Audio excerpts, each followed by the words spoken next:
अपने आत्माओं, हमने इस अध्यात्म ज्ञान को निर्णायक तरीके से जानना है। अब दुर्गा जी ने फाइनल कर दिया कि ब्रह्म की पूजा करो और ओम नाम का जाप है इसका, और ब्रह्मलोक में चले जाओगे।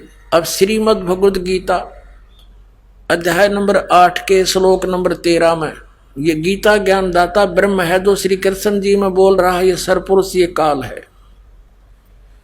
ये कह रहा है कि ओम इति एकाक्षरम ब्रह्म व्यवहारण माम अनुसमरण ये प्रयाति तो जंदेहम सयाति परमाम गतिम। माम ब्रह्म, मुझ ब्रह्म का केवल एक यह ओम अक्षर है, नथिंग एल्स। उच्चारण करके सिमरण करता हुआ यह प्रयाति तो जंदेहम जो शरीर छोड़कर जाता है, सयाति परमाम गतिम वो परम गति को प्राप्त होता है। कौन सी परम गति को? जो ब्रह्म से मिलने वाली है। और ब्रह्म से मिलने वाली परम गति क्या है? ब्रह्मलोक। ब्रह्मलोक में गए हुए प्राणी भी फिर जन्म मृत्यु में आते। ये देखिएगा श्रीमद् भगवद गीता। जयदयाल गोविंद का इसके अनुवादक है। गीता प्रेस गोरखपुर से ये छपी है। ये देखिए अध्याय नंबर 8 का और श्लोक नंबर 13। ये 12-13 इकट्ठा अनुवाद किया उन्होंने। इसका यहां देखेंगे। ओम इति एकाक्षरम ब्रह्म व्यवहारण माम अनुसमरण ये प्रयाति तजंदेहम सयाति परमाम गतिम।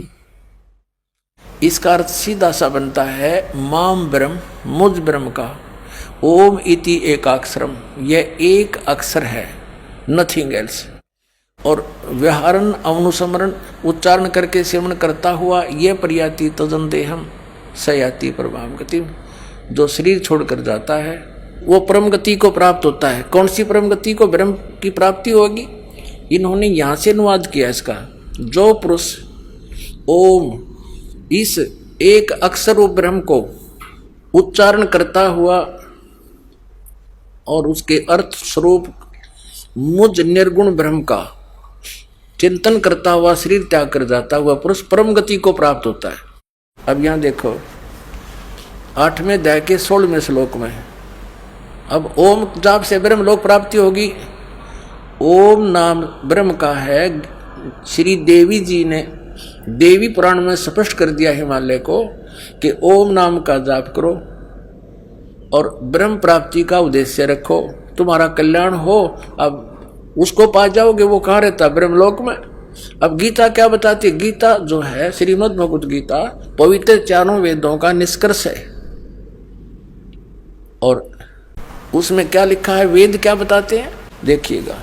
8वां अध्याय का 16वां श्लोक है। हे अर्जुन, ब्रह्मलोक पर्यंत सब लोग पुनरावृत्ति में है। अब पुनरावृत्ति को एक स्टार लगा रखा है उन्होंने। इसका यहां विश्लेषण किया है। इसमें क्या बताया है कि अर्थात जिनको प्राप्त होकर पीछे संसार में आना पड़े ऐसे, यानी सभी लोग पुनरावृत्ति में है। वहां गए हुए प्राणी भी जन्म मृत्यु में पुनः आते हैं, पूर्ण मोक्ष नहीं होता।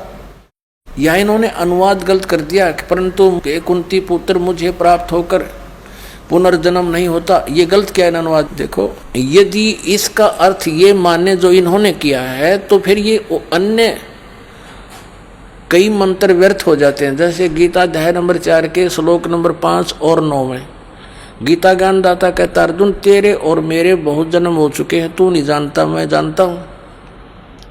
दूसरे अध्याय के 12वें श्लोक में कहता, अर्जुन ये राजा लोग तू और मैं पहले भी जन्मे थे, आगे भी जन्मते रहेंगे।